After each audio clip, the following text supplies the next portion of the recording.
Mesdames et messieurs, bonsoir, bienvenue pour cette nouvelle séance de l'Unipop Art, Littérature et Cinéma. J'ai le plaisir d'accueillir notre intervenant de ce soir, monsieur Alain Trouvé.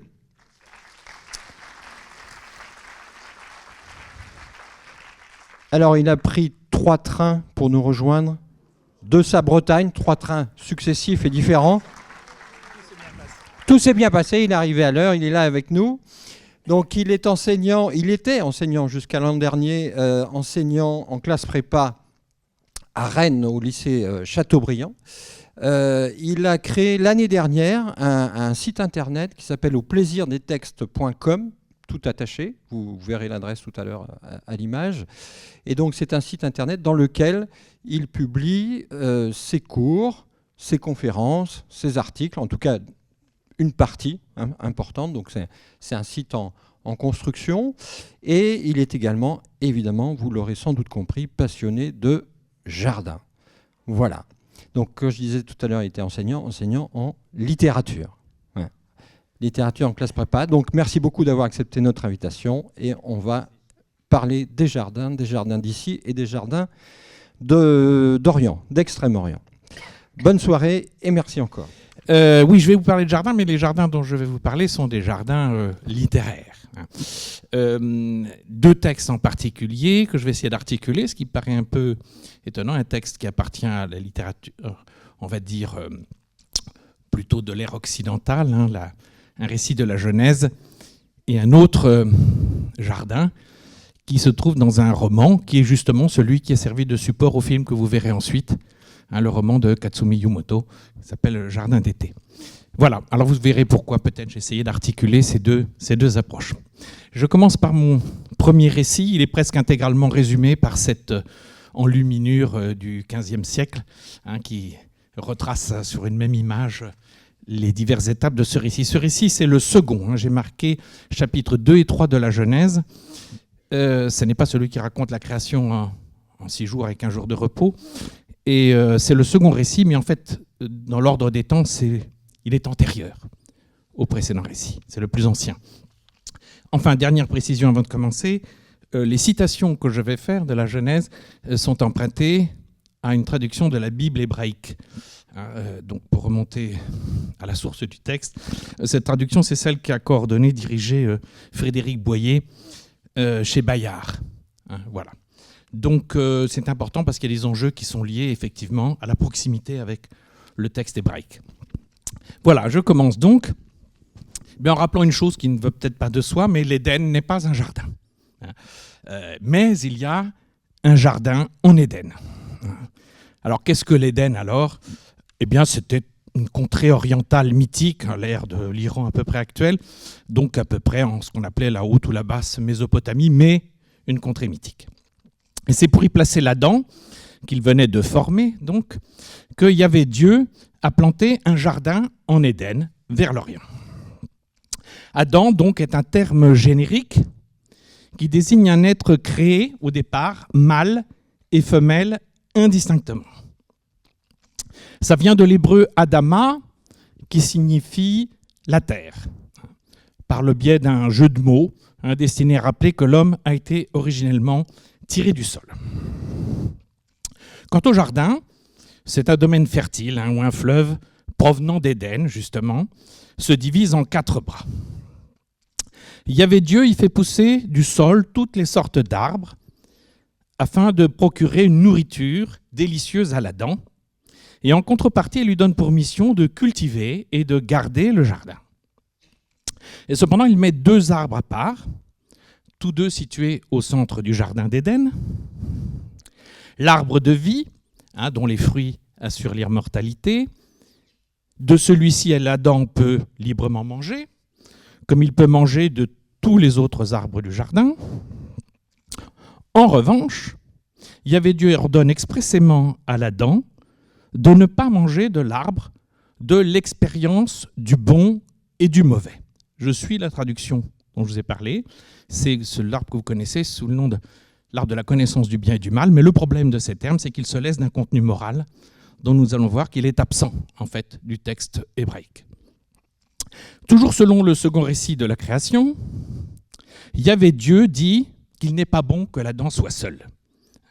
Et pour lui procurer une aide, sous la forme d'un vis-à-vis, il fabrique avec de la terre toutes les bêtes sauvages, toutes les bêtes des champs et tous les oiseaux du ciel. L'Adam lui-même doit imposer un nom à toutes ces créatures. Néanmoins, il juge qu'elles ne lui sont pas assorties et ne peuvent constituer pour lui aucun vis-à-vis, aucune aide. Yahvé Dieu procède alors par une autre voie. Voilà une belle illustration de la chapelle palatine à Palerme. Donc, après avoir ensommeillé l'Adam, il bâtit en femme un côté, un tsela en hébreu, de son corps. Puis il la pousse vers lui, après qu'Adam s'est réveillé, l'Adam plus exactement, de son opération indolore, puisqu'elle a été pratiquée sous anesthésie générale. Donc, l'Adam, ravi, témoigne de sa satisfaction. En ces termes, c'est elle, cette fois, par opposition justement à toutes les autres créatures, c'est elle, cette fois, os de mes os, chair de ma chair, c'est elle, la femme qui de l'homme est prise.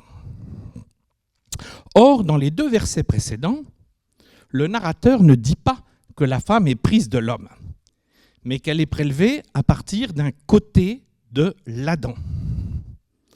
Tous deux sont donc de même nature. Ils ne sont qu'un, dit le verset 25, chapitre 2 Genèse. Et donc chacun est pour l'autre un remède à l'isolement. C'est dire que l'être humain est ontologiquement relationnel. Il a besoin d'un vis-à-vis. Reste que d'emblée est posée la possibilité d'une dénégation de cette égalité, de cette réciprocité par une parole masculine qui postule une préséance, sans même faire de la femme une interlocutrice. À l'évidence, l'homme issu du premier Adam, endormi, nous l'avons vu pour les besoins de la cause, n'a pas saisi ce que Dieu a fait. Alors au point où nous en sommes parvenus, comme vous le savez, les choses vont rapidement se gâter. L'homme et la femme sont nus d'abord, ils n'en éprouvent aucune honte. C'est sans doute le symbole d'une heureuse innocence originelle, mais entendu d'abord comme un manque de discernement. L'un et l'autre vivent en harmonie avec les autres créatures. Pourtant, de toutes les bêtes que Yahvé Dieu a faites, il en est une qui se distingue par sa ruse, le serpent. Le serpent n'ignore pas le commandement fait à l'Adam de ne pas manger de l'arbre situé au milieu du jardin. Mais il assure à la femme que s'ils en mangent, ils n'en mourront pas. Leurs yeux s'ouvriront au contraire, et ils seront alors, c'est ce que dit le serpent, comme Dieu. C'est la fameuse scène représentée dans un célèbre tableau de Cranach. La femme ayant constaté que l'arbre était un régal pour les yeux, et s'étant persuadée qu'il pouvait donner du discernement, en mange un fruit et en donne un à son homme. Alors vous voyez que si l'on renverse le tempos misogyne, on peut observer que nous devons à une femme notre intelligence et notre humanité. Ayant mangé de l'arbre de l'expérience du bon et du mauvais, donc, les yeux de l'homme et de la femme s'ouvrent en effet et ils connaissent qu'ils sont nus. Fin de l'innocence. Autrement dit, de l'ignorance, qui n'était qu'ignorance de quoi ? Eh bien, de la possibilité de vivre libre, entièrement livré à soi-même. Et rétribution de la découverte de cette autonomie par un double travail, vous le savez, celui de l'enfantement pour l'une, celui de gagner son pain à la sueur de son visage pour l'autre. Tous deux devant, en outre, un jour, retourner à la poussière dont ils ont été tirés. Oui, tu es poussière, à cette poussière tu retourneras. Genèse 3, 19.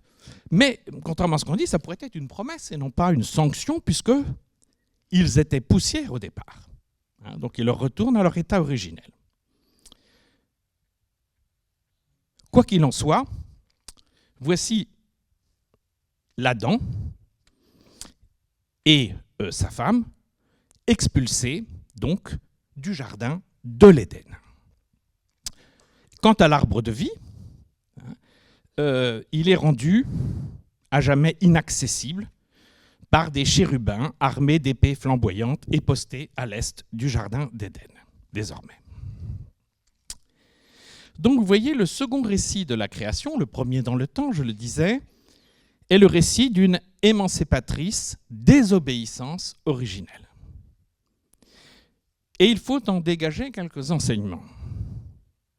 Le premier qui nous intéresse, la raison pour laquelle j'ai choisi, c'est que la vie a commencé dans un jardin.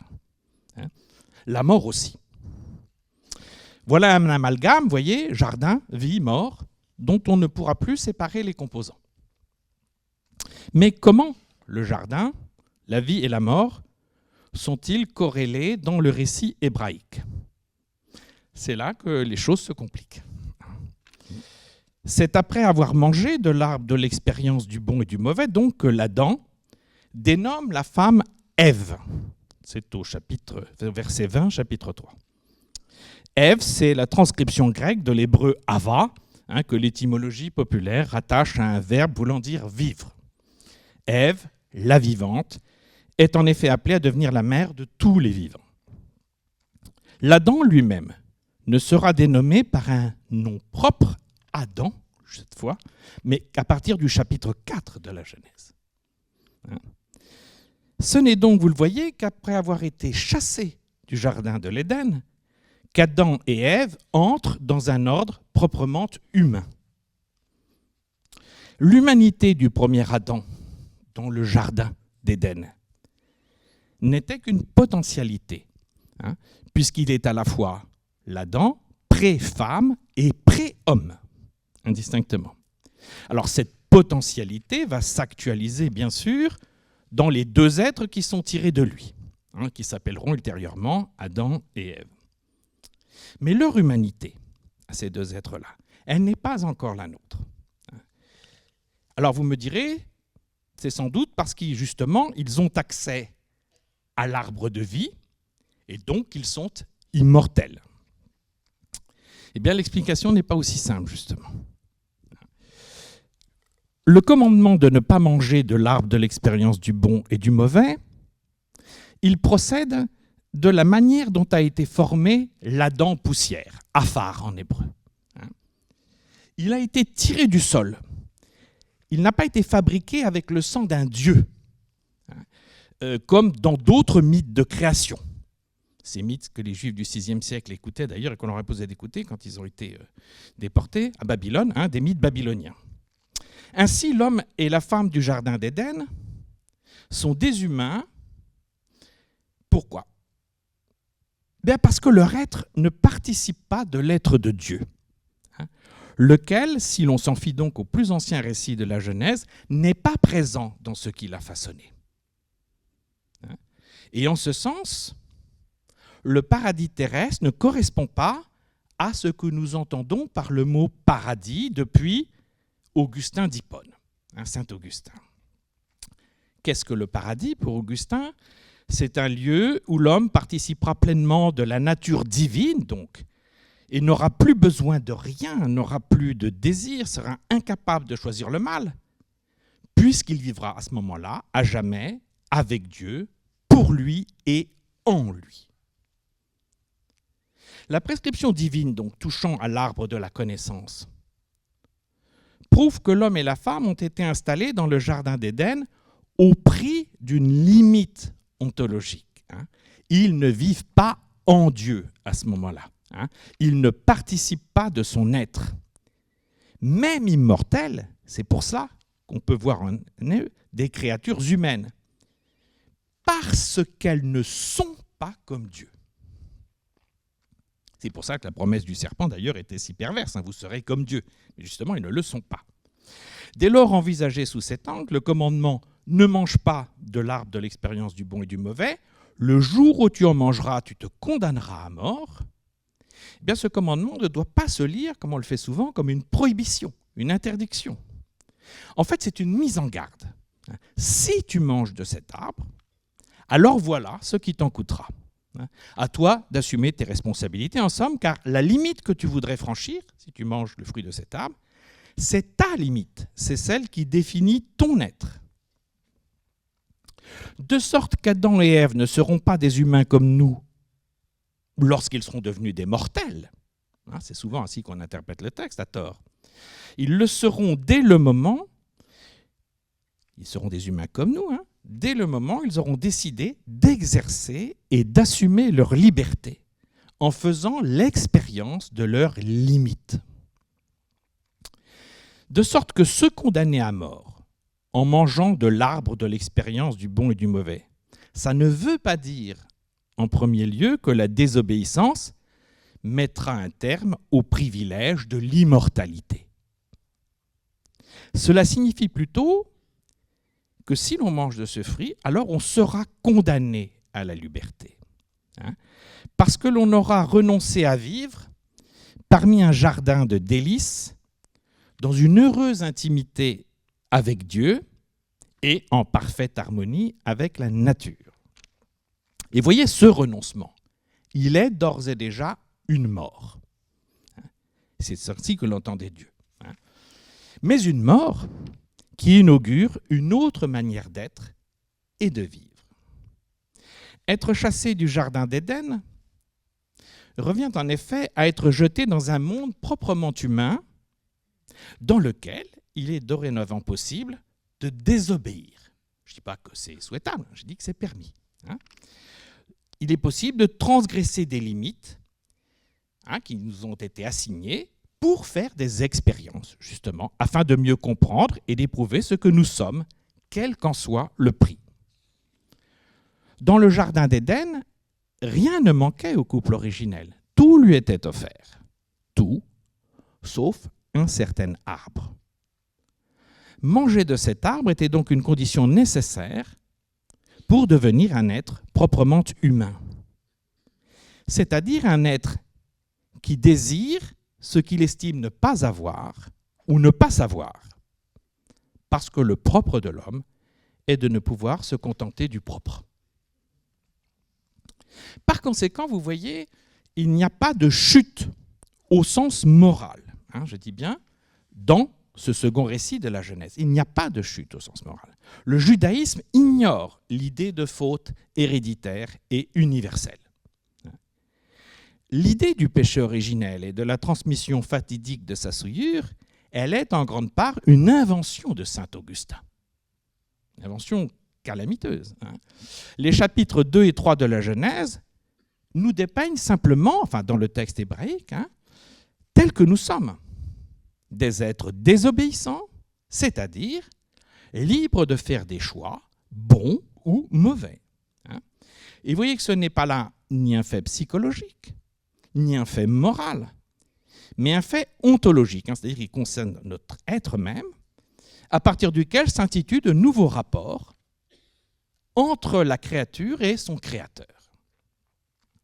Et vous allez le voir, des rapports infiniment plus intéressants, il faut bien le dire.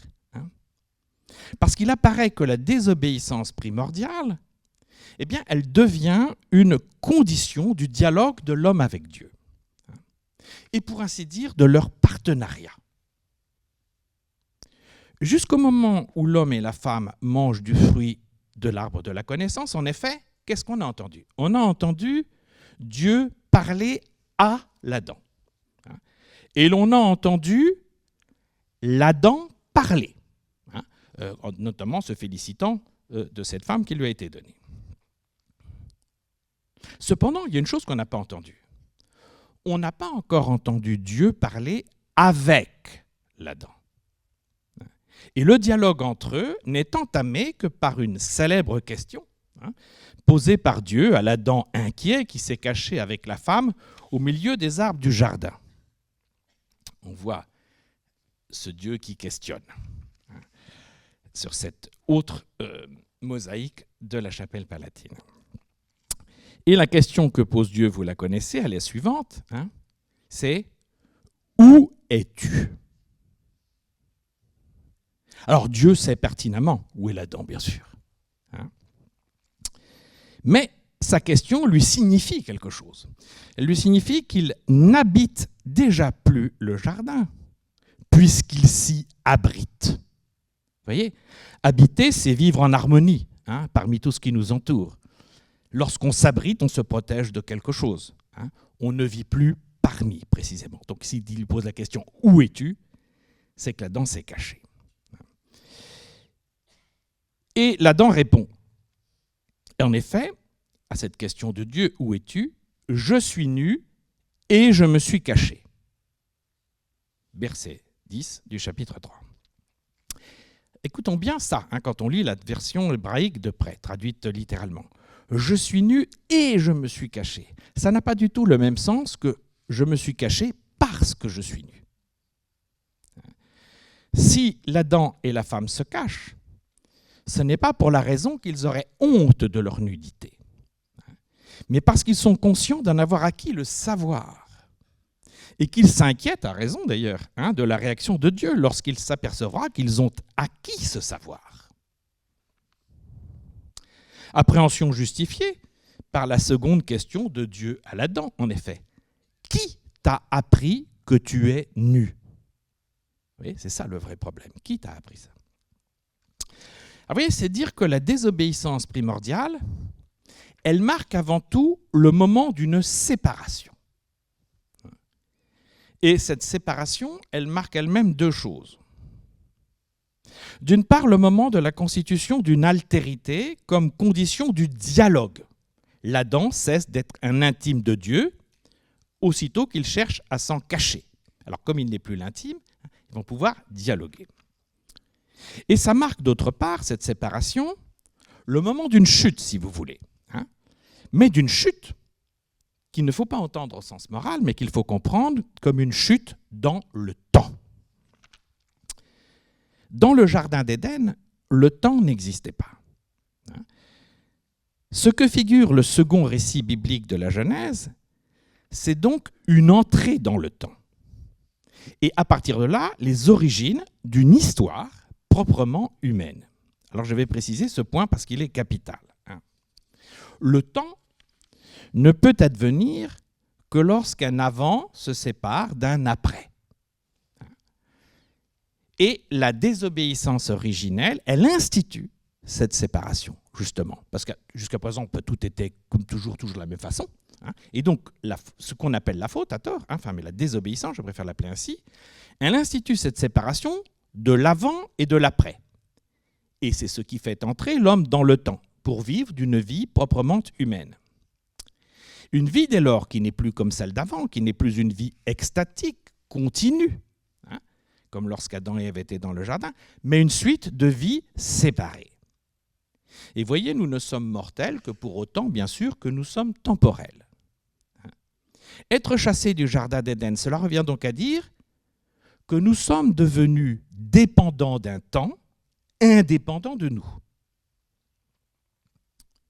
Mais de cette dépendance au temps procède notre autonomie. Car dès lors que nous ne disposons plus d'une réserve infinie de temps, nous ne sommes plus immortels, eh bien nous devenons pleinement responsables de ce laps de temps qui nous est imparti. Responsables à l'égard de nous-mêmes, responsables à l'égard d'autrui, responsables à l'égard de tous les autres vivants, et enfin à l'égard de ce jardin, mais planétaire celui-là, qui est devenu le nôtre, après celui d'Éden. Dans une très belle encyclique qui s'appelle Laudato Si, le pape François fait ce rapprochement entre la Terre et le jardin, et l'idée de jardin planétaire. On la trouve aussi dans l'Église catholique contemporaine. En somme, vous voyez, le véritable péché originel, comme l'a finement observé le philosophe allemand Ernst Bloch, le véritable péché originel, ça aurait été précisément de ne pas vouloir être comme Dieu. Car Dieu, avait-il simplement besoin d'un jardinier ? Voyez. Alors, on l'aura compris, le jardin d'Éden est au principe d'une réflexion sur ce qui définit notre humaine condition. C'est-à-dire sur ce qui pour nous est vie et pour nous est mort.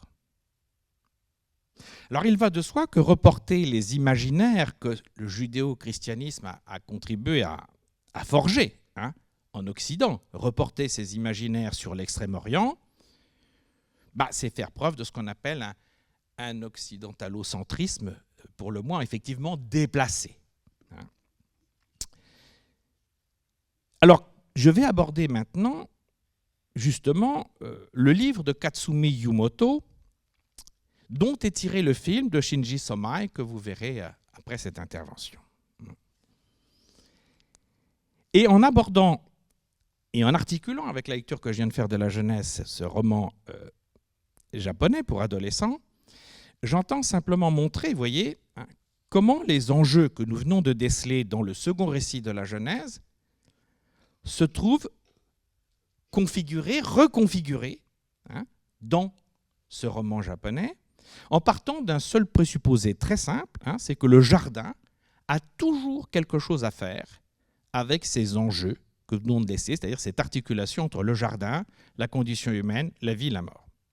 Et voir comment cette coalescence de ce terme-là, eh bien, on la retrouve, mais évidemment articulée, reconfigurée de manière différente dans un roman d'Extrême-Orient.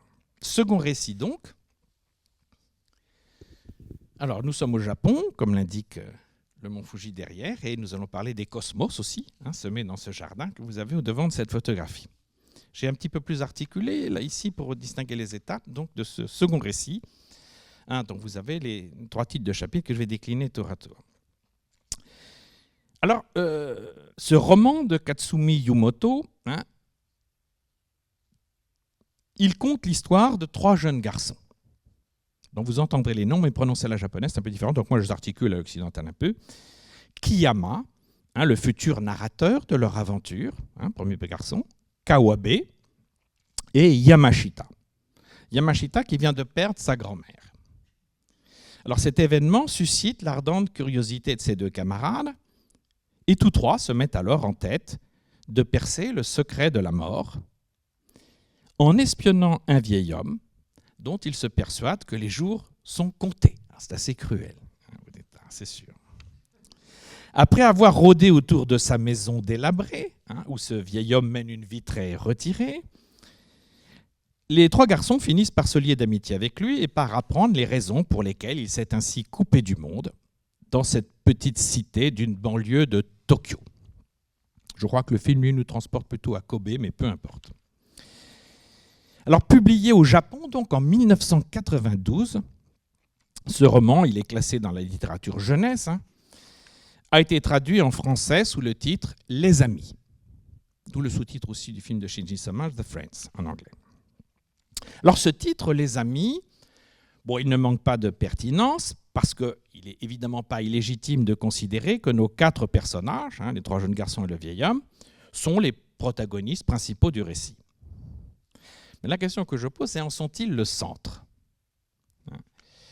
Et pour tenter de mettre au jour ce qui, à mon sens, serait plus véritablement au cœur du récit, il me semble qu'on doit repartir du titre original de l'œuvre, « Jardin d'été ». En japonais, jardin d'été, c'est Natsu no Niwa. Les Japonais expriment la complémentarité du nom à l'inverse de nous, parce que Niwa, c'est en fait le jardin et Natsu, c'est l'été. Mais c'est pourtant bien, ça veut dire jardin d'été. Alors commençons par voir comment effectivement, pourquoi ce titre est probablement le plus pertinent. C'est mon premier point, Niwa, donc le jardin en japonais, nature et culture. Alors, planté d'un olivier dans lequel pépient les passereaux et stridulent les cigales, la cour sur laquelle donne l'engawa de la maison du vieil homme, autrement dit, l'engawa, vous voyez, dans une maison, c'est cette plateforme qui borde la maison, une petite véranda, une plateforme. Et cette cour sur laquelle, vous le verrez dans le film, c'est très clair aussi, sur laquelle donne l'engawa, au début du récit, c'est un jardin, je cite, envahi de mauvaises herbes, une friche. donnant à croire que la bicoque, dont le vieil homme ne sort plus guère que pour faire ses courses, est abandonnée. Alors, la valeur symbolique de ce détail est en vérité d'une importance primordiale et insoupçonnable sans doute pour un lecteur occidental qui pourrait n'y voir qu'un indice de pauvreté ou de délaissement de la maison et du jardin et donc du vieil homme. En vérité, l'engawa, ça n'est pas simplement cette petite véranda qui fait le charme de la maison traditionnelle japonaise. C'est un espace mitoyen, vous voyez, qui est ni dedans ni dehors, mais qui tient des deux à la fois. Et son rôle est essentiel au Japon parce qu'il établit une médiation symbolique entre la culture, signifiée par la maison, et la nature, le jardin. Et une maison japonaise n'est véritablement habitable que si elle est mise en relation à la nature par l'engawa, cette plateforme. Et le jardin, même très petit, n'a lui-même de sens que dans sa complémentarité avec la maison. Vous voyez ? Et au début du roman, comme au début du film d'ailleurs, c'est d'abord cette complémentarité qu'établit l'engawa entre l'espace de la nature et l'espace de la culture, la maison et le jardin. Au début du roman, c'est cette complémentarité qui est rompue. Les détritus, les piles de vieux journaux, les sacs poubelles qui s'entassent tout autour de la maison jusqu'à former, dit le texte, un amas invraisemblable, séparent donc visiblement et symboliquement la maison du jardin. Et la présence massive de ces déchets prouve que si la maison a bien un occupant, en effet, elle n'est pas, à proprement parler, habitable. Et lorsqu'elle aura été repeinte par les enfants, après que son jardin aura été lui-même nettoyé, Kawabe, l'Indien, dira au vieil homme « Avant, on n'arrivait pas à croire que quelqu'un y habitait. » Et vous voyez, on aura compris qu'il ne s'agissait pas là seulement de la possibilité de soupçonner une présence dans la maison. Il semblait inconcevable d'habiter une maison dont le jardin était dans un tel état, quand même il était possible de s'y abriter, pour reprendre la distinction que j'ai faite tout à l'heure. Car cette saleté extérieure donnait en effet à supposer que l'intérieur de la maison ne reflétait pas le souci de pureté qui caractérise justement l'habité au Japon. Et ce souci, vous le savez peut-être, il est marqué par l'exhaussement du plancher par rapport au niveau du sol. Il est marqué par l'obligation de se déchausser et souvent par la coutume de prendre un bain chaud au retour du travail. Vous voyez, cette la liaison de l'habité à la pureté. Que le vieil homme ne s'occupe pas de ses poubelles, en partie parce qu'il ne se lève pas assez tôt, elles sont relevées très tôt au Japon, il faudrait qu'il se lève avant 8 h du matin pour que soient ramassées ses poubelles. Qu'il ne s'en occupe pas, ce n'est pas seulement l'indice, donc, comme je viens de le dire, d'un compagnonnage rompu avec la nature, une nature, et on y reviendra, que c'est très important au Japon, qui est fondamentalement indistincte du soi au Japon. Entre le soi, l'individu et la nature, il y a une relation très profonde et une forme d'indistinction, très différent là, pour le goût de l'Occident. Oui, donc je disais, ce n'est pas simplement le symptôme, ces poubelles, de la rupture d'un compagnonnage avec la nature, c'est corollairement, évidemment, c'est plus facile à deviner, le symptôme patent d'une désocialisation. Et les poubelles, c'est un symptôme qui reste à l'extérieur, c'est un symptôme particulièrement choquant au Japon, où le contrôle social informel des comportements, alors notamment dans le cadre l'élément capital de l'urbanité japonaise, des shonaikai, ces associations de quartiers qui gèrent beaucoup de choses, notamment s'occupent des poubelles, etc. Tout le monde, j'allais dire, surveille tout le monde, mais aussi tout le monde aide tout le monde, tout le monde profite de cette relation communautaire. Eh bien, ça rend honteux cette idée-là, enfin cette solidarité des Shonaikai, l'idée que quelqu'un puisse laisser ses poubelles et les exposer à la vue de tout le monde. Et c'est donc la preuve que cette personne, insoucieuse de l'autodiscipline que réclament les poubelles, la gestion des poubelles, eh bien, elle s'est mise d'elle-même au banc de la société, à l'écart de la société. Et on en verra les raisons, en effet. Alors, je reviens au jardin. L'image qui s'associe le plus ordinairement à Niwa, aujourd'hui, au Japon, c'est celle d'un espace extérieur qui est aménagé à proximité de la maison, tout simplement. Et donc, il semble assez évident que lorsqu'il aura été désherbé, lorsqu'il aura été ensemencé de cosmos, le Niwa du vieil homme, eh bien, elle témoignera à ce moment-là de la restauration, bien sûr, du lien entre nature et culture, et par là même aussi de son retour à la vie sociale. Sachant par ailleurs que le sentiment de la nature au Japon, si vous l'éprouvez, si vous commencez à retrouver ce contact avec la nature, cette envie d'avoir un jardin, etc., il est fondamental parce qu'il est aussi inséparable d'une certaine idée de la civilité, de l'urbanité, du raffinement. Donc c'est aussi en ce sens que c'est un retour à l'humanité pour le vieil homme. Alors ce jardin, c'est dans le roman, vous le verrez dans le film, il est recréé, il est nettoyé, il est ensemencé, etc. Mais du même coup, cette régénérescence du Niwa, eh bien, elle va faire apparaître, alors à un niveau qui dépasse l'aventure des enfants et du vieil homme, un paradoxe qui sans doute est propre à la société japonaise. Infiniment plus proche que nous de la nature. Mais voilà ce qui se passe. C'est-à-dire, en dépit de... Alors, il y a un renversement de tendance probable depuis quelques décennies, mais vous le savez peut-être, les espaces verts sont très peu préservés dans les grandes métropoles du Japon. Dans les années 70-80, ces espaces verts représentaient environ 2 mètres carrés par habitant à Tokyo, contre 8 à Paris, 19 à New York, par exemple, voire 45 à Washington. Bon. Or, on apprend, dans l'épilogue de notre roman, après le décès du vieil homme, que Sabikok et les maisons voisines, eh bien, elles ont été détruites pour faire place à un vaste parking, sous lequel dort désormais le jardin fleuri de Cosmos.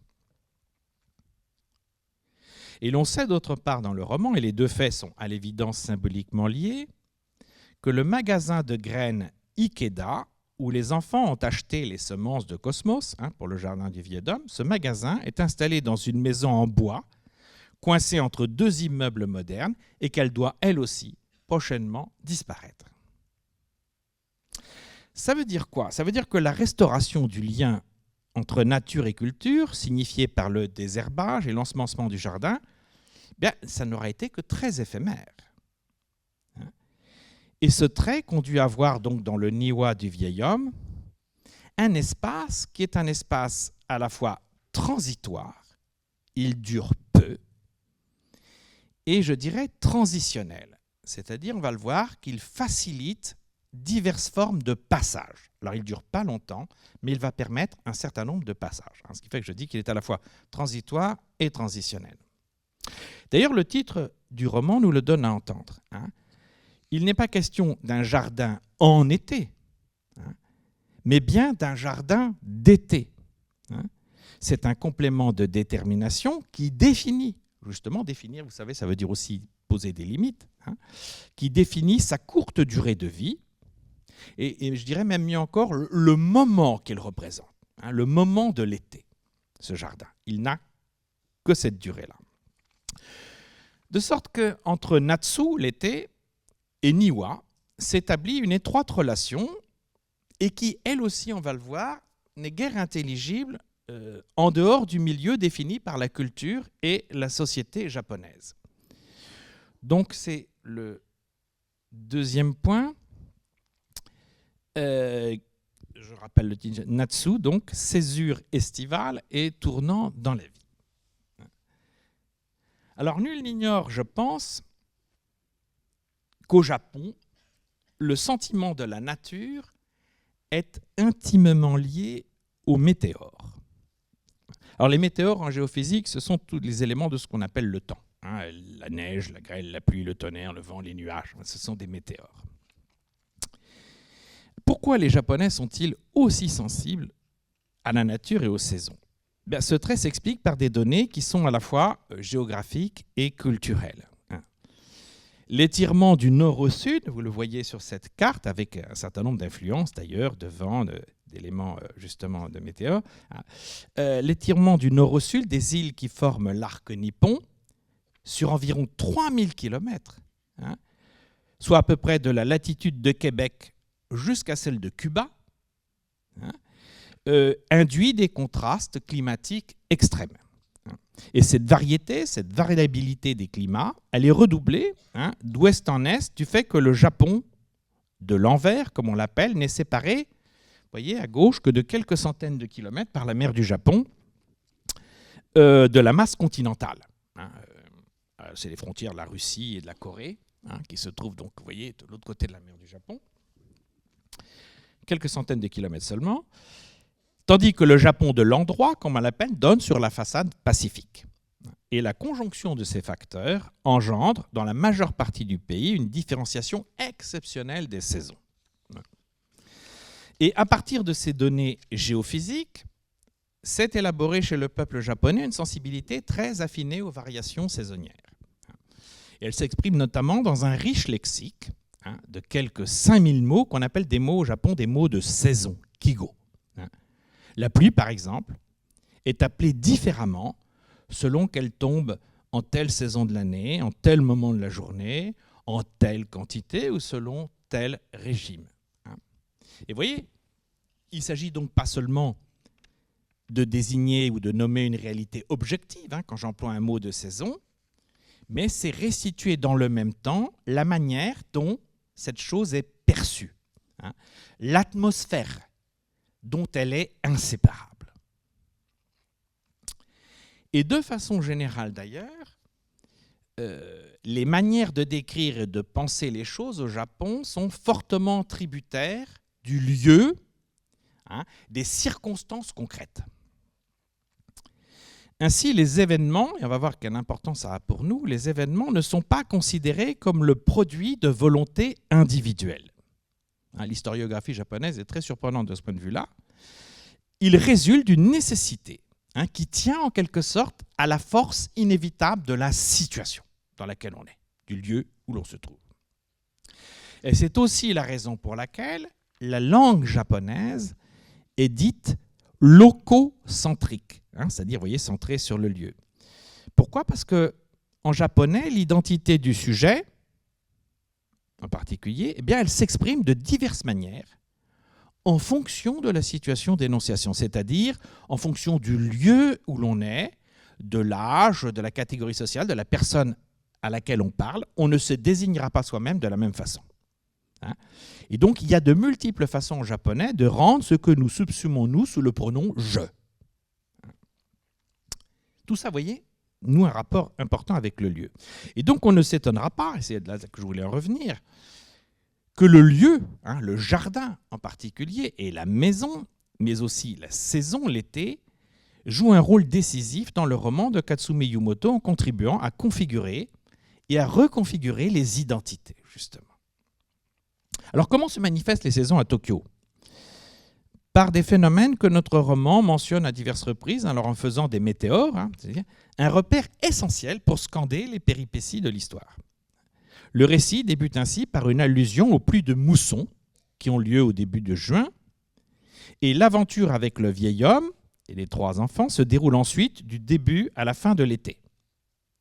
La chaleur étouffante et moite qui règne durant la période estivale, elle est particulièrement évoquée dans le roman par le narrateur Kiyama, et le fait est que la température moyenne est alors à Tokyo, on le sent dans le film, de 26 degrés. Et ça descend guère en dessous de 25 la nuit. Et août est en outre la période d'occurrence maximale des typhons. Il y en a 1 ou 2 en moyenne durant le mois d'août. Et les pluies qui accompagnent ces typhons sont de l'ordre de 500 à 600 mm, vous le verrez là aussi, par jour, c'est-à-dire ce qui tombe à Paris en un an, quand même, en une seule fois. Bon.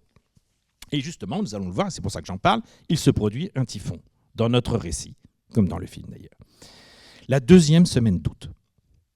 Et s'il ne détruit pas le semis de Cosmos, Eh bien, nous allons voir qu'il entretient avec ces fleurs un rapport dont on va mesurer bientôt l'incidence symbolique sur la relation des enfants avec le vieil homme. Mais auparavant, comme les phénomènes saisonniers jouent dans notre récit un rôle important, ce rôle est d'autant plus important qu'ils sont articulés, ces phénomènes saisonniers, aux pratiques qui ordonnent le temps social. Ainsi, l'été se confond, dans le récit de Katsumi Yomoto, avec une période de 6 semaines de vacances scolaires. Ce n'est pas très original pour nous non plus, remarquez. Et cette césure, qui va permettre aux enfants de nouer une relation plus assidue avec le vieil homme, elle s'inscrit elle-même dans une césure temporelle étendue, à la durée d'une année scolaire. Année scolaire qui, au Japon, débute en avril pour s'achever en mars de l'année suivante. Et cette année, pourquoi je dis qu'elle est aussi une année de césure, l'été est une césure, l'année est une césure, parce qu'elle est la dernière des 6 que les 3 garçons ont passé à l'école primaire, où l'on entre au Japon à 7 ans pour en sortir à 12, ce qui situe l'âge des protagonistes du roman. Et donc cette année, elle correspond de ce fait à un tournant majeur qui va se marquer doublement dans le temps de leur cursus scolaire et dans celui de leur vie personnelle. C'est pourquoi l'onde de choc, vous voyez, produite par l'aventure estivale des 3 garçons, se propage dans l'épilogue du roman jusqu'au printemps suivant. Ce jardin d'été, il s'achève quand même au printemps, mais alors qu'il a disparu. Moment où les enfants, nous allons le voir, parviendront à dégager eux-mêmes et pour eux-mêmes le sens qu'ils vont donner à leur rencontre avec le vieil homme et à sa mort. Et le fait est que l'épilogue du récit précipite, singulièrement la scansion saisonnière du roman. On a vu qu'on commençait juin avec la pluie de mousson, août, donc l'été, la relation avec le vieil homme. Au commencement de l'automne, et ça c'est dans l'épilogue du roman, dans les dernières pages, Kiyama, Yamashita et Kawabe admirent la pleine floraison des cosmos qu'ils ont semés. La veille même du jour où la maison du vieil homme va être détruite, en fait. Ils voient les fleurs de cosmos. Alors ça correspond par ailleurs, vous savez, la saisonnalité au Japon, les floraisons. Les cosmos, c'est presque aussi important l'automne que le sont les cerisiers, les sakuras au printemps. On les appelle parfois même les sakuras d'automne. Oui. Et il y en a partout dans les temples et partout. Et les Japonais vont aussi voir les cosmos l'automne comme ils vont voir les cerisiers au printemps. Donc, je disais, à ce moment-là, donc, le jardin est détruit et Kiyama, qui sera le narrateur du récit, dit alors se remettre assidûment au travail pour préparer les examens de fin de cycle qui vont, au Japon, déterminer la qualité du collège auquel peuvent accéder des élèves de primaire. Au début de l'hiver, au moment où scintille dans le ciel la nébuleuse d'Orion, vous voyez, il y a toujours cette... Kiyama a un échange avec son père sur l'avenir qu'il envisage. Et lui annonce vouloir raconter un jour les vacances de cet été, qu'ils ont vécu avec ses amis et le vieil homme. Et puis, il rédige dans la foulée son premier récit, il n'a encore que 12 ans, vous voyez, Histoire d'un gars nommé Y, dont le héros implicite est son ami Yamashita. Au printemps, nous y voilà, ce texte, lu par lui en public le jour de la fête de fin d'année, reçoit un accueil chaleureux. Et la joie immense alors éprouvée par Kiyama ne permet pas de douter qu'il écrira un jour le roman qu'on vient de lire. Mais Natsu no Niwa ne nous conte pas seulement la naissance d'une précoce vocation d'écrivain durant les chaudes journées d'un exceptionnel été. Ce beau récit du passage de l'enfance à l'adolescence est un roman d'apprentissage multiple et croisé qui ne concerne pas seulement son narrateur, mais qui valent autant pour ses 2 camarades et pour le vieil homme qui est devenu leur ami.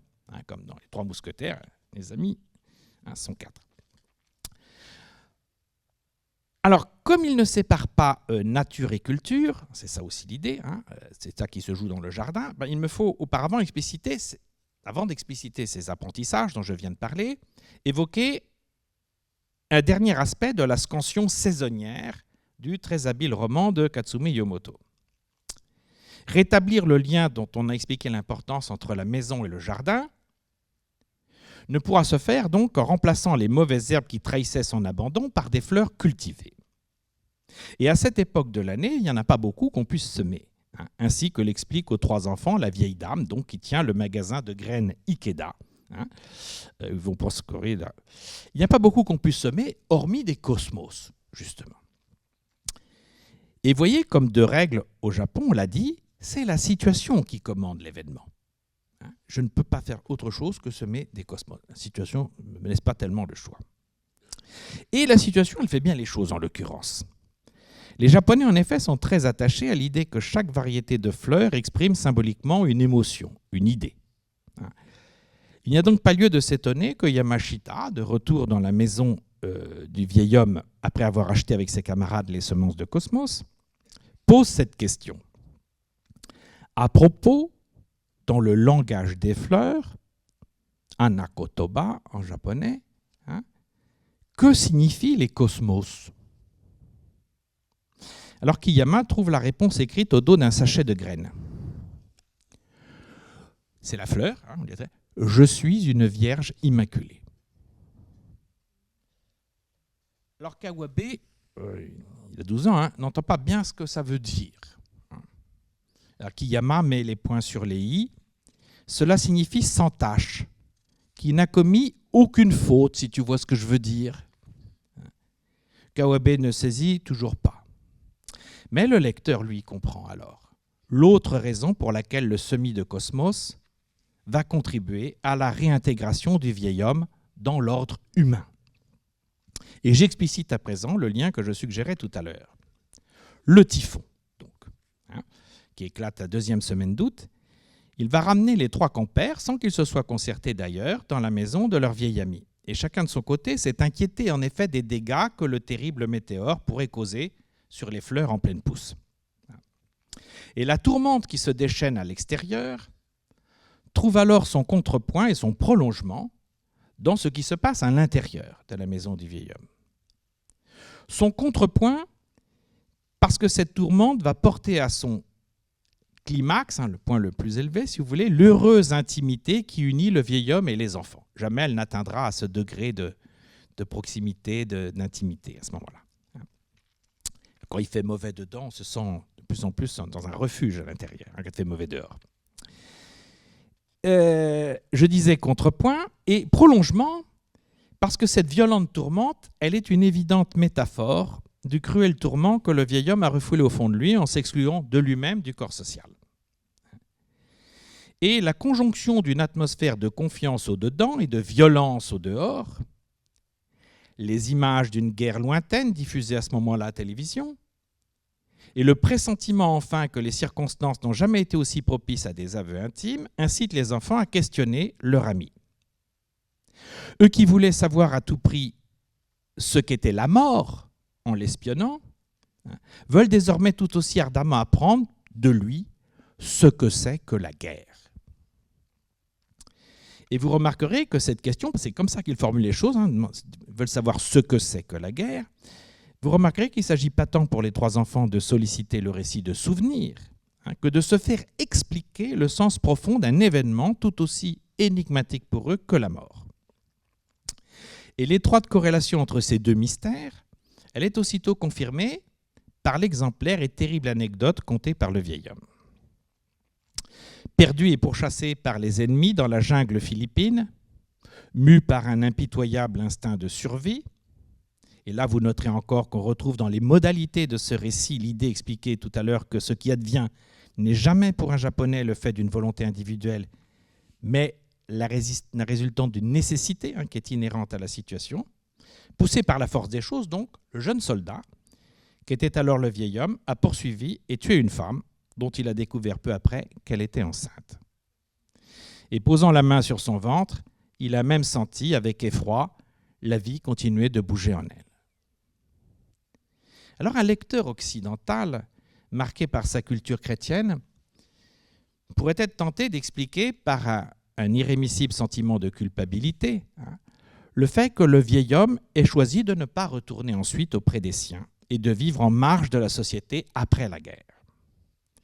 Ben, je ne crois pas qu'il faille voir les choses ainsi, justement.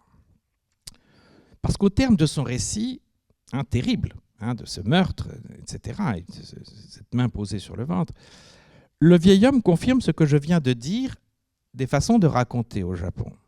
Il dit ceci, concluant son récit, « C'est ainsi que j'ai survécu, c'était la guerre. » Et voyez, pareil fatalisme exclut, là aussi, la notion de faute morale au sens où nous pourrions l'entendre. Je n'ai pas eu de choix. Et on mesure ici le fossé anthropologique qui sépare le récit de la Genèse du roman de Katsumi Yomoto. Vous voyez, dans le récit que j'ai fait tout à l'heure, rappelé tout à l'heure, le christianisme interprète l'exclusion du paradis terrestre comme la sanction d'un acte libre, qui est attentatoire au commandement de Dieu.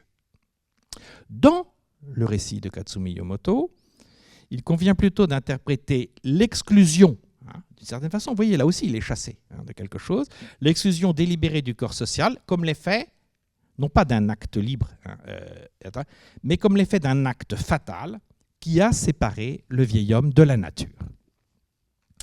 Et à l'origine du traumatisme ineffaçable qu'il a engendré, il y a justement cette imposition d'une main sur le ventre d'une femme tuée qui fait sentir la palpitation de la vie.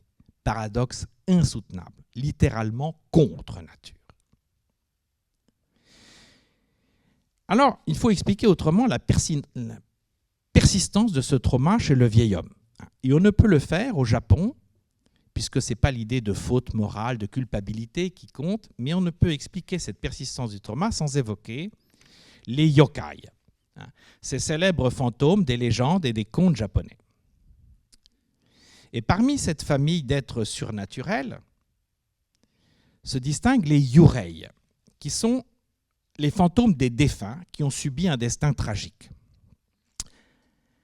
À la fin du roman, alors que les enfants sont partis dans une île faire un stage de foot, un court séjour au terme duquel ils découvriront le vieil homme mort chez lui en leur absence, la grand-mère de leur... Vous verrez, la fin du film est différente.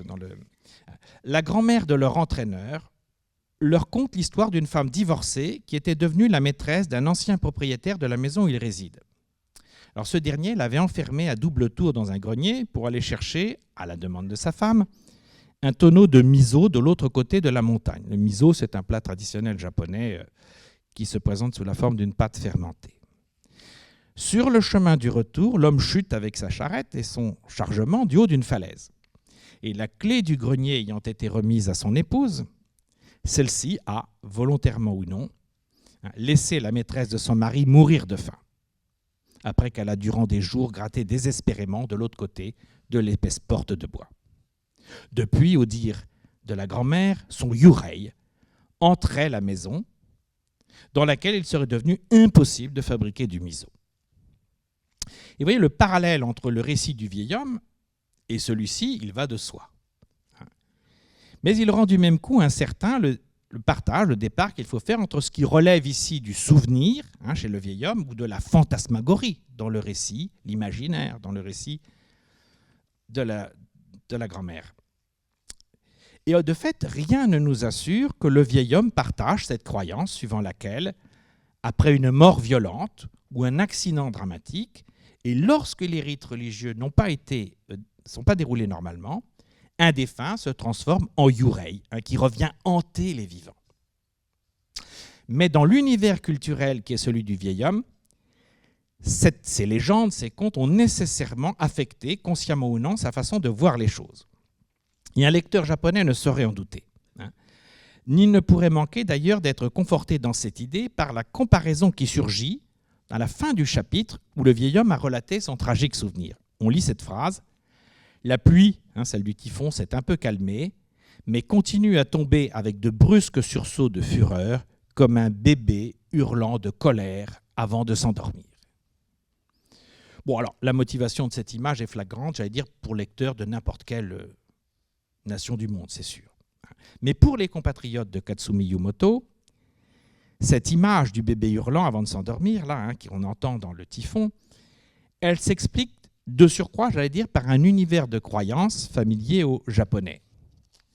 Au fond, le vieil homme ne pourra retrouver la paix aussi longtemps qu'il ne se sera pas débarrassé du yurei qui le hante. C'est d'ailleurs exactement l'hypothèse que formule Kawabe au début du chapitre suivant, après ce récit d'épisode de guerre.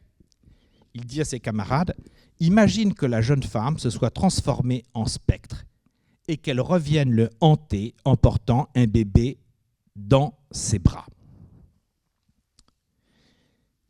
Eh bien, le garçon ne tire pas de sa fertile imagination cette étrange idée.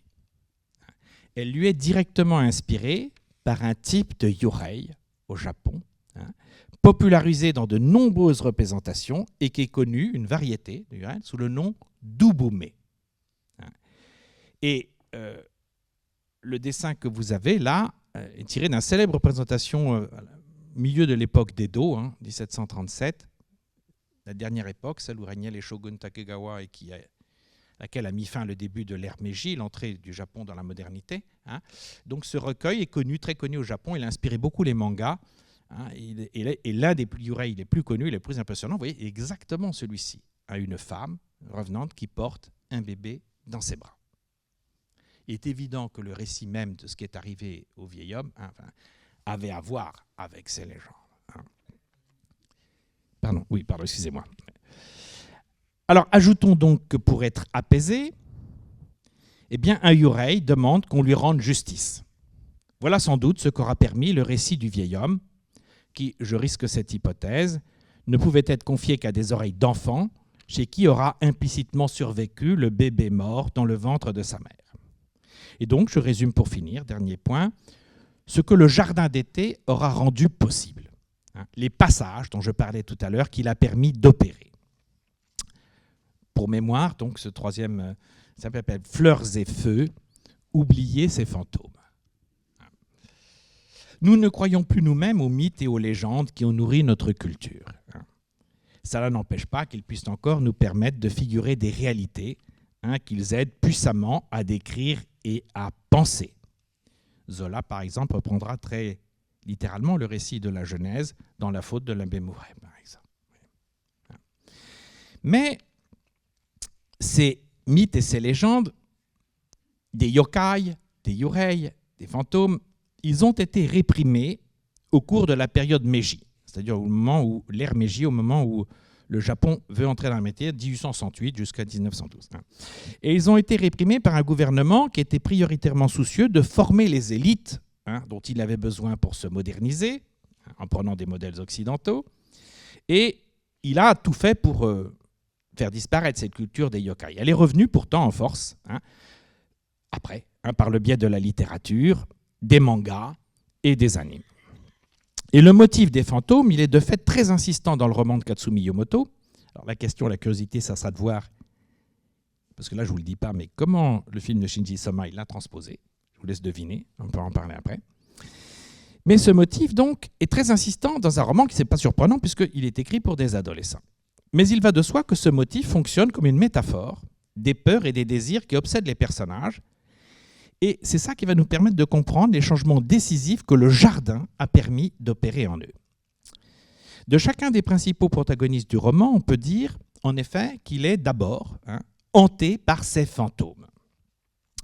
Nous avons identifié celui du vieil homme, allusivement bien sûr, mais assimilé à un yurei. Et je résume, dans la nature sauvage de la jungle, il a perdu son identité et son humanité.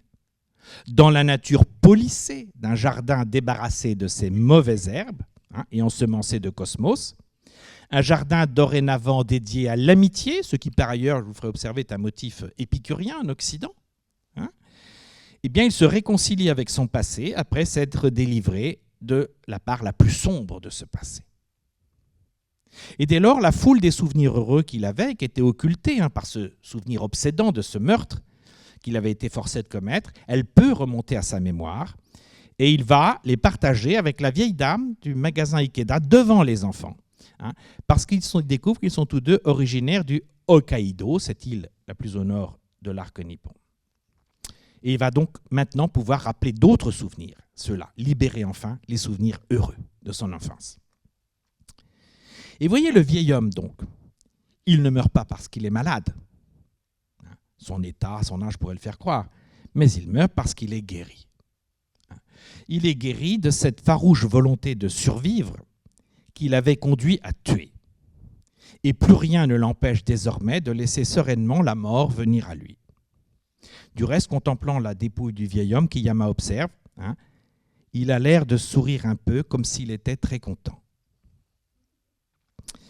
Pour ce qui est des enfants, le chemin est symétrique et inverse. Non plus vers une mort consentie, mais vers une vie désirable. Fortifiés par leur amitié avec le vieil homme, ils sont prêts à entrer dans le monde des adultes. Quels étaient alors les fantômes qui les cantonnaient dans l'enfance? Le fantôme qui tourmente Kawabe, personnage à lunettes, vous verrez dans le film, est celui de l'homme qui a quitté sa mère pour fonder une famille avec une autre femme, le laissant dans une colère inapaisée, sublimé un récit dérisoire des prétendus exploits héroïques de ce père cruellement tastant. Alors il invente toutes sortes de destins, il est un détective, il avait accompli toutes sortes de missions héroïques, voilà, il compense la perte du père par ses récits héroïques. Et donc Kawabe accepte fort mal l'idée que sa mère, qu'il a entretenue dans le ressentiment, justement en lui rappelant sans cesse qu'un jour il devrait faire payer à son père sa trahison, eh bien sa mère s'apprête à se remarier. Mais voilà, à la fin du roman, Kawabe confesse, dans les dernières pages, qu'il s'est demandé, parce qu'il refuse cette situation, mais il se demandait qu'est-ce qu'aurait dit le vieil homme s'il avait pu lui en parler. Eh bien, ça lui permet d'accepter et de consentir, parce que voilà, il se doute qu'il l'aurait encouragé à s'adapter en quelque sorte à la situation, et ça lui permet donc d'accepter sa nouvelle situation. Donc il se débarrasse de son fantôme. Le fantôme de Yamashita, alors il est un peu particulier, mais je dirais qu'il l'accable, et vous le verrez, c'est flagrant dans le film, il l'accable d'un poids qui est celui de sa forte corpulence, de gros lard. Alors gros lard, c'est son surnom dans la traduction du roman. En japonais, c'est un mot bien connu qui est debu. Et les individus en surpoids, eh bien, ils sont couramment stigmatisés par ce mot insultant dans le Japon moderne, debu. Bon. Il y a même, j'ai entendu dire, une loi là, qui condamnait pratiquement le surpoids dans les entreprises, etc. Enfin, ouais, on en est là, quoi. Je rappelle quand même, autrefois, le surpoids, c'était un signe de richesse et de sagesse au Japon. Bon. Donc aujourd'hui, c'est devenu quelque chose que la société rejette, le débou, le gros lard. Mais voilà, là encore, aventure dans le jardin avec le vieil homme. Il y a une pastèque à découper un jour, et avec le couteau habilement aiguisé de son père, qui est poissonnier, Yamashita va découper admirablement cette pastèque, et il va être salué pour ce geste et son art d'aiguiser son couteau par le vieil homme, justement. Et dès lors, eh bien, lui aussi, ce fantôme de son poids, je vais dire, de son mal-être, etc., il va s'en débarrasser parce qu'il va se réconcilier avec lui-même, il va décider qu'il deviendra poissonnier comme son père. Et il échoue à ses examens à la fin, en effet, mais c'est pas grave, parce qu'il sait maintenant quelle est sa vocation. Et le vieil homme lui a, au fond, redonné confiance en lui. Kiyama, enfin, l'intellectuel de la bande, est aussi le plus constamment tourmenté par ses fantômes et ses obsessions. Il voit des monstres dans les grandes feuilles qui s'élèvent jusqu'aux fenêtres de sa classe. C'est le début du récit. Il y a des spectres qui le pourchassent dans ses cauchemars, si horribles qu'il en mouille parfois ses draps.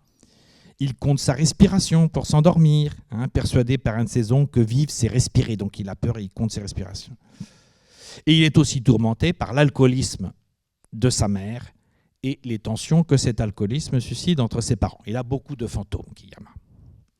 Dès lors, vous voyez, s'il est appelé à devenir un écrivain, comme je l'ai dit tout à l'heure, et notamment celui qui racontera cette histoire, ne serait-ce pas pour la raison qu'il a pressenti, justement, en écoutant les souvenirs du vieil homme, le mauvais d'abord, ce souvenir de guerre, et puis ses beaux souvenirs d'enfance ensuite, n'est-ce pas qu'il a compris la fonction cathartique, socialisante et réconciliatrice du récit? On peut se libérer de ces monstres, de ces yurei, en se racontant. On peut s'apaiser en puisant dans sa mémoire des scènes heureuses ou malheureuses pour en tirer matière à fiction et leçon de vie. Et dans un roman qui multiplie les rencontres avec la mort, eh bien celle du vieil homme est la seule en vérité à proposer une telle leçon de vie. À la fin du récit, il prépare un feu d'artifice pour les enfants, peu avant de mourir. Eh bien, ce feu d'artifice va continuer d'illuminer leur existence. Pourquoi ? Parce qu'il a une évidente signification symbolique. Et aucun Japonais ne pourrait en douter une seconde. Un des plus beaux, il y a près de 7000, je crois, feux d'artifice au Japon l'été. Certains durent jusqu'à 2 heures. Et l'un les plus célèbres se font auprès de la rivière Sumida. Et vous voyez déjà à la fin du 19e siècle, on a de belles représentations de ces feux d'artifice au bord de la rivière Sumida. Donc c'est la grande saison des feux d'artifice au Japon. Et leur importance culturelle, vous vous en doutez, est très ancienne. Comme les floraisons saisonnières dont je parlais tout à l'heure, les sakuras, les cosmos, etc., ces feux d'artifice se rattachent au concept clé au Japon de Mono no Aware, qui exprime l'idée d'une intense et fugace beauté. Et de même que les enfants ont ramené le vieil homme à la vie en embellissant son jardin de cosmos, eh bien, il va les gratifier en retour d'un hanabi, feu d'artifice qui veut dire littéralement en japonais « fleur de feu ». Et vous voyez que du coup, ce qu'il leur offre, c'est un autre jardin d'été. Une autre, encore, une ensemence, le ciel de fleurs.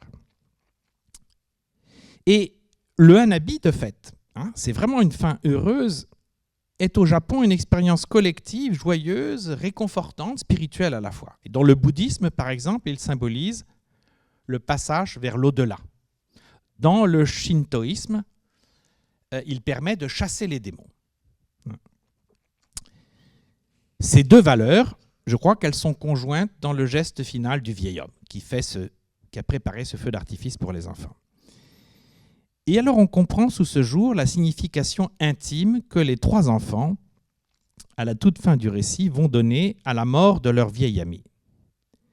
Cette signification sera d'ailleurs redoublée par l'un des fragments d'os qu'ils recueillent avec des baguettes parmi les cendres du corps incinéré du vieil homme, comme le veut la tradition au Japon, pour les déposer dans une urne funéraire. Les os qui n'ont pas été entièrement consumés, vous voyez, sont recueillis avec des baguettes et on les dépose dans une urne.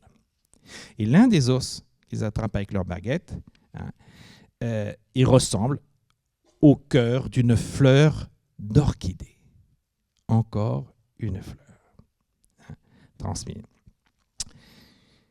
D'ailleurs, tous les os blancs du vieil homme sont pour Kiyama, le narrateur, la preuve que jusqu'au bout, il a vécu ce vieil homme d'une vie pleine. Et dans son fort intérieur, comme s'il s'adressait à son défunt ami, Kiyama déclare « Moi aussi, je veux vivre ». C'est également une leçon de vie que Yamashita dégagera à la fin du récit pour lui-même et ses deux camarades, au moment où ils s'apprêtent à se séparer. N'avons-nous pas un ami commun dans l'autre monde ? Moi, je trouve cela rassurant, pas vous ? Cette conviction rassurante, indubitablement, dans laquelle, s'il me reste quelques minutes, je pourrais revenir, se perçoit sans doute des échos de la spiritualité shintoïste, cette conviction rassurante confirme que les trois amis, les trois garçons, sont désormais sortis de l'enfance. Ce que Kiyama, découvrant le corps sans vie du vieil homme, avait d'ores et déjà compris. Je le cite à ce moment-là, quand il découvre le vieil homme mort, « Tous les fantômes, zombies et monstres qui nous fascinaient et nous épouvantaient avaient soudain disparu à des années-lumière de nos préoccupations. » Conclusion, donc, rapide. Dans le récit de la Genèse, la perte du jardin signifiait l'entrée dans un monde, nous l'avons vu, proprement humain. Un monde défini par la limitation du temps de la vie et par la valeur qui était ainsi conférée à la vie. Dans le roman de Katsumi Yomoto, la restauration du jardin permet le retour ou l'entrée, le retour pour le vieil homme, l'entrée pour les enfants, dans un monde proprement humain. Défini cette fois par la réconfortante cyclicité de la vie et de la mort qui découle au Japon d'une relation fusionnelle avec la nature. Une nature qu'il est inconcevable de prétendre dominer ou transcender dans un espace physique, nous l'avons vu tout à l'heure, qui en toute saison ne cesse de démontrer sa puissance et l'impermanence de toute chose, en même temps justement que leur insubmersible faculté de régénération. Et voyez, si éloignés que soient anthropologiquement ces deux univers culturels, eh bien on aura constaté qu'ils attribuent au jardin une place centrale dans leurs aires respectives pour figurer nos représentations de l'humain, de la vie et de la mort. Voilà, je vous remercie.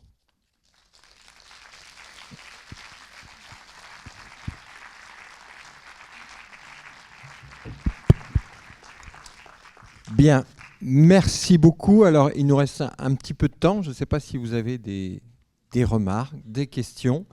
Je tiens à préciser que le film Jardin d'été est programmé tout à l'heure à 20h30, mais il est aussi reprogrammé demain après-midi à 16h. Voilà, pour ceux qui préféreraient le voir l'après-midi.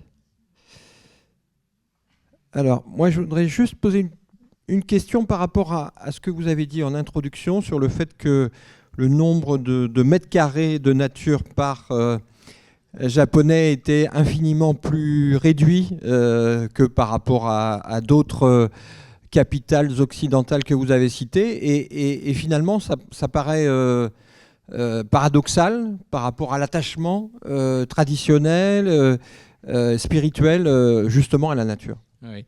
C'est une contradiction. Alors, pour ne pas alourdir cette conférence, et parce qu'on n'est pas dans un cadre non plus totalement universitaire, je n'ai pas cité mes sources, sur lesquelles j'ai travaillé, à partir de quoi j'ai pu essayer de réfléchir ce récit.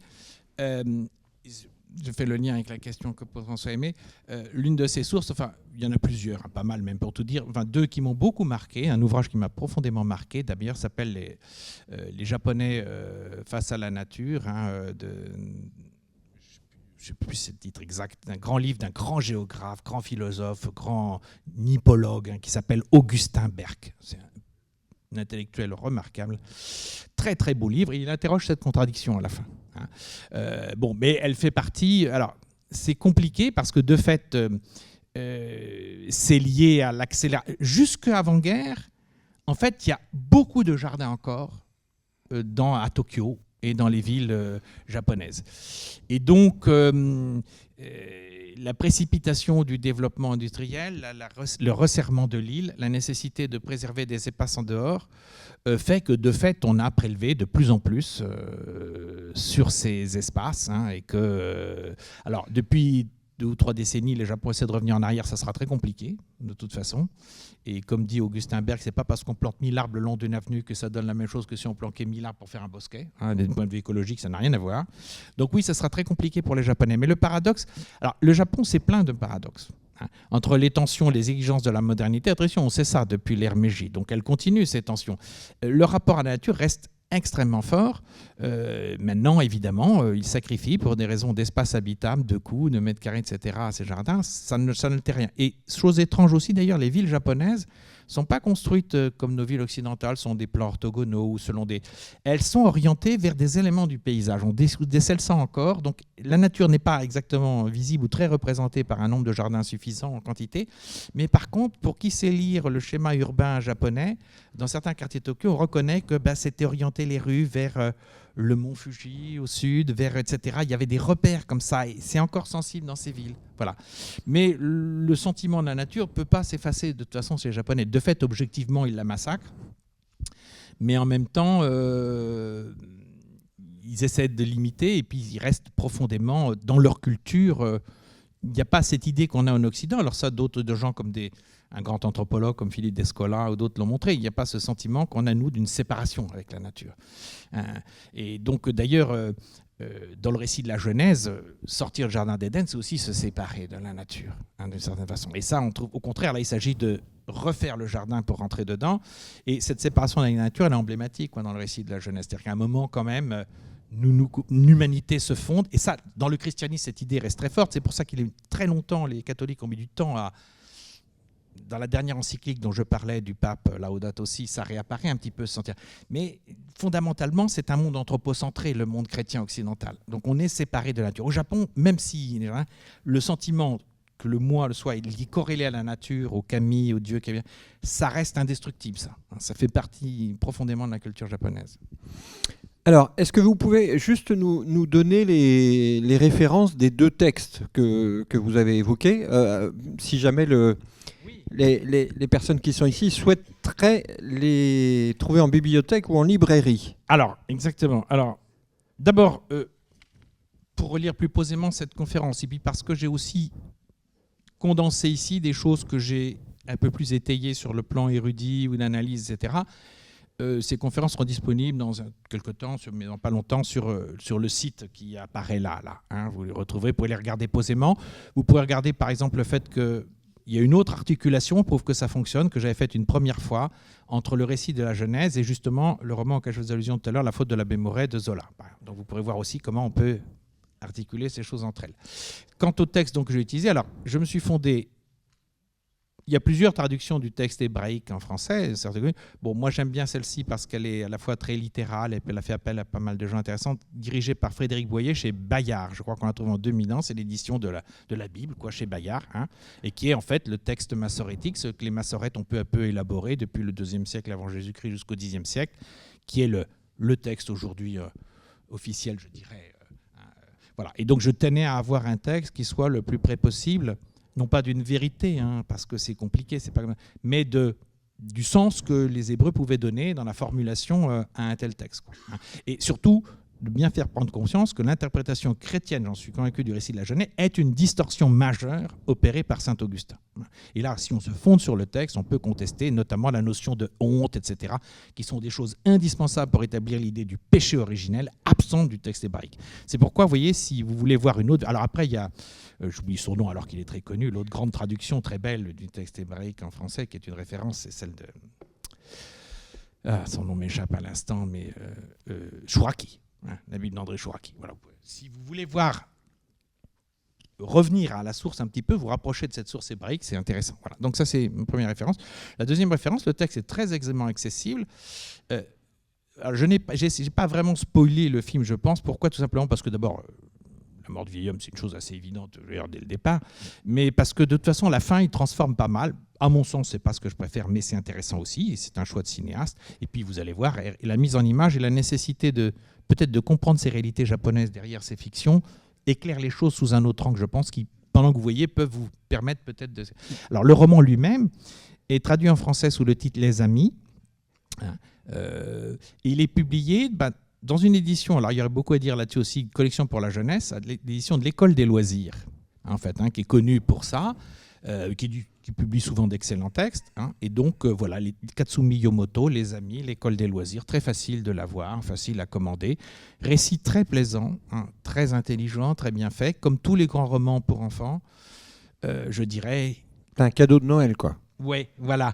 Pour des adolescents, certainement. Pour des adolescents. Pour des adultes aussi, qui lisent L'île au trésor, qui lisent Alice au pays des merveilles, qui lisent les contes de Perrault et les fables de La Fontaine, et qui savent très bien que ces grands livres, ce qui fait leur force, c'est pas seulement qu'ils sont faits pour les enfants, mais qu'ils s'adressent aussi à ce qui subsiste de l'enfance en nous, comme La Fontaine l'explique très bien dans la préface de ses fables, et que ce qui les rend merveilleux, c'est ça aussi. Cette manière dont il nous parle à l'enfance, si c'est votre cas, je l'espère, qui est demeuré en vous. Merci beaucoup Alain Trouvé, merci.